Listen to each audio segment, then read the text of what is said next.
So my amethyst is pink diamond theory has taken a lot of heat over the last day due to new episodes coming out this past week. In my defense, let me throw up a sampling of a few things that I got right or really close to right. I said Pearl belonged to pink diamond, which many people said was impossible. When everyone said that Lion was pink diamond, I said he was actually healed by Rose. I said Rose wasn't formed on Earth and that gem placement isn't optional like the rest of a gem's form, and that Earth was Pink Diamond's training mission, all of which the newest episode seems to confirm. And I've speculated on many other things still not covered, like White Diamond defecting from the Authority, or there being other diamond governments out there in space, which is why the resources are scarce. But of course I'm gonna get things wrong too. Shows that are in production are awful to theorize on because it's like trying to solve a word scramble with half the letters missing. You'll do your best, but you can't know what you can't know. Also, I'm not perfectly content with what we've been shown, so maybe there are even more curves ahead. For instance, Pink Diamond was shown to us before as a total brat who had issues controlling her negative emotions. Now, maybe Stevani just saw Yellow Diamond's perspective on Pink, but why throw us off that much? Steven Universe has always had the hint subtly in the background. It was just a lack of knowledge that kept us from putting it together. This reveal pretty much rewrote everything we thought we knew, and how do we really know that we're not seeing all of this through a Pearl filter that's not the exact truth either? Let's think about this. What about the crazy human zoo that Pink Diamond founded? You're gonna tell me that Rose both started and stranded/abandoned those people in captivity? Isn't that a little bit deranged for someone who claims to love Earth and its inhabitants? Also, I would see it as quite selfish to shatter yourself and not clean up the messes you made for other life forms. This is beyond, oh, we didn't know the diamonds were gonna blow up everything when they left. Changing forms like that is a flat-out childish, immature move so that somebody didn't have to deal with their problems. Also keep in mind that the best lies are the ones that make you look bad. So what if Pearl and her alleged gag order were instructed to show a different story if someone ever got too close? Or what if Pearl thinks she knows the truth, but there's a bigger twist that we can't piece together yet? I mean, we have three options. Pearl is lying, Pearl's memories are faulty, or Pearl doesn't know as much as she thinks she knows. Parts of what we saw were so confusing. We've been told by Amethyst that shapeshifting burns a lot of energy and is difficult to maintain, yet we're supposed to believe that Rose hasn't slipped up in 5,000 years? Because we watched the transformation, she didn't just reform herself to become Rose Quartz. She had to shapeshift to get there. And what about how suspicious Yellow Diamond acted at the trial? All that effort to showcase her attitude and willingness to wrap up the trial without answers was just for misdirection's sake? What about the globe we're shown and can't go back? That literally proves that the diamonds were watching the Earth and the rebellion the entire time, so at least one diamond knows what's going on. Plus, we keep hearing how technologically advanced Homeworld is, yet somehow all this high-tech gear couldn't identify Pink Diamond, and none of the gems could tell who they were looking at. I'm pretty sure Steven never got scanned, so there is some wiggle room that the tech didn't detect him, but why would they not scan him and confirm that they got the right gem? Even if we take the tech out of the picture, did everyone go blind too? What about facets? Even a broken gem could be identifiable with a little light put on it, so you're telling me no one collected or checked Pink's remains? And all Rose did was turn her gem 90 degrees. Superman does more than that to change his look from Clark Kent. You're telling me all these gems know Rose Quartz's gem on sight, but they can't recognize it as a pink diamond? How would you even confuse a Rose Quartz with a diamond? That doesn't even make sense. And if the gem is altered or harmed, so is the form. Remember when Amethyst cracked and she went all glitchy? So Rose definitely did not alter her gem. And before you try to say that the Rose Quartz gem is an illusion, then how is Steven wearing it and being recognized as Rose? That would mean that Rose made a fake gem, put it inside of Steven, and she's actually off hiding somewhere with the real diamond. That angle just doesn't work. So much of this doesn't make sense. It's not like every other reveal where we all went,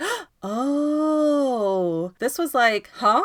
How? And frankly, Rebecca Sugar is too good of a storyteller to be this off with the explanation. So until we're given a full picture that makes sense, I'm calling shenanigans that this memory is deceptive. I'm not going to make a hard guess now as to what exactly is going on that we don't know, but I will refer you back to my second Steven Universe theory, where I mentioned that Steven could be an experiment from Homeworld, where they're trying to make new gem soldiers with less energy and effort, which would tie Yellow Diamond back into knowing what was going on, but I felt like that was a stretch then, and it's still a stretch now. So we'll see. It might not be reality, but theories are more fun. Well, that's all I have for now, but this video's not quite over yet. I get a lot of comments that say, do a theory on this topic, but I've already done those theories. So please consider going to my main channel page and clicking on the video tab so that way you can see everything I've done. You will probably find a lot of things you like that you never even knew that I posted. I want to let you know that I also have two other channels, Say Halo Goodbye Gaming and the Fanily Family Vlogs. Thank you so much for watching, and I hope you enjoyed enough to hit subscribe and share. I can use all the help I can get to let other people know that this channel exists. And if you made it this far, leave me a comment that says something like, hey, I made it to the end, and then let me know what kind of videos you want to see in the future. I can't make any promises, but the more people that request something, the more I can look into it. Okay, well, I love you. I'll see you in the next video.